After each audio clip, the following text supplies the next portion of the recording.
This is 6 Minute English from bbclearningenglish.com. Hello, I'm Rob. Welcome to 6 Minute English. I'm joined today by Finn. Hello, Finn. Yeah, hi, Rob. You know, I'm happy you called me to present this programme with you, because I was there by my desk feeling a bit bored. Great yawn, Finn. Yeah. Now, yawn, of course, is a typical reaction of someone who is bored. Yeah, it's when you open your mouth wide and take some air in and slowly out. OK, well, let's make this programme all about boredom, shall we? And I'll start by stimulating your imagination. Thank you, but how are you going to make me excited and interested in something, Rob? OK, well, how about I challenge you to a question that you might not know the answer to? OK, well, you can try. Go on then. Well, I know you like the theatre. I do, but it has to be an exciting play or I get restless. Restless, you mean unable to sit still because you get bored or worried even.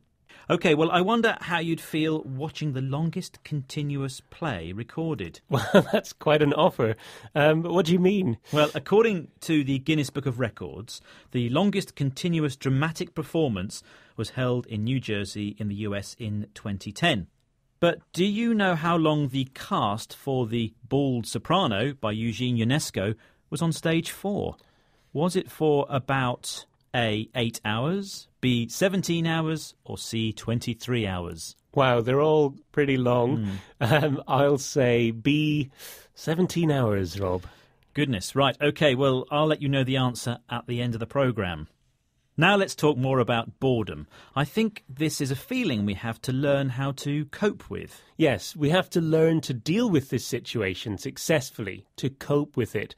But people often feel they want to change their life, to change their job. They might feel stuck in a rut. That's a good phrase, stuck in a rut. So you mean you have become too fixed in one kind of job? Yes, you know, Rob, even I sometimes dream of something a bit more exciting, like being a professional diver or maybe even a pilot of a really fast plane. Well, guess what? Even pilots get bored, you know. Not when they're flying anyway. Wrong. When they're up in the air. No way, really? I don't believe you. Well, Missy Cummings, an American, was a fighter pilot.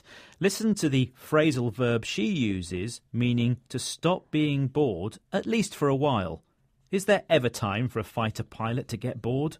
Oh, my gosh, sure. For the same reasons that commercial pilots get bored. These fighter jets are very automated when it comes to just holding altitude and heading. So you turn everything on autopilot. And I probably listen to more Oprah Winfrey TV shows on the high-frequency radios. And so you get good about using the technology to figure out how to stave off that boredom. So she listened to a show hosted by the American presenter Oprah Winfrey on the radio to stave off her boredom. Now, to stave off means to stop or to keep an unpleasant feeling away. Now, in this case, she means boredom. Yes, indeed. But some experts think there's something good about feeling bored. Really? Let's hear what Tiffany Watt-Smith has to say. She works for the Centre for the History of Emotions at the Queen Mary University of London. Pay attention to the word she uses to describe what boredom does to people. On the one hand, people are worried about being underoccupied and bored. On the other, there's a set of anxieties about us not having any more downtime. You know, we can constantly check our phones at the bus stop. Everything is to be filled. And what does that do to our minds? I think boredom is a very useful emotion. It's an emotion which spurs people on to change something about their environment. If you're bored, it gives rise to creativity. So boredom spurs people on to change something. Now, to spur on means to stimulate or to encourage someone to do something. So, what are you going to do, Finn? How will you change your life? Change my life? OK, two things. The first one is, I want to know if I got that question right.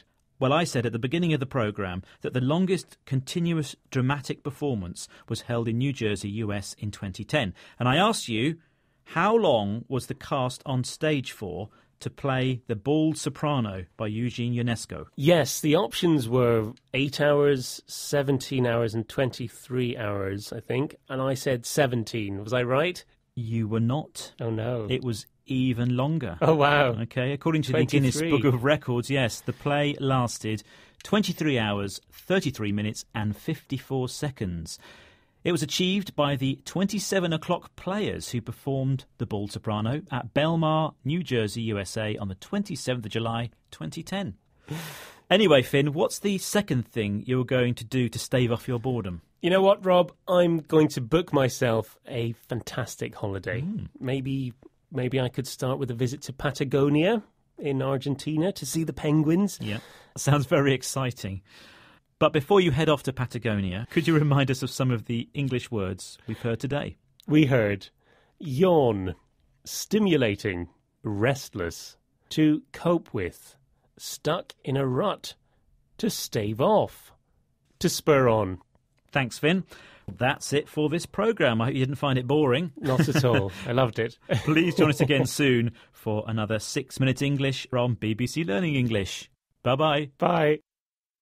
That was 6 Minute English from bbclearningenglish.com.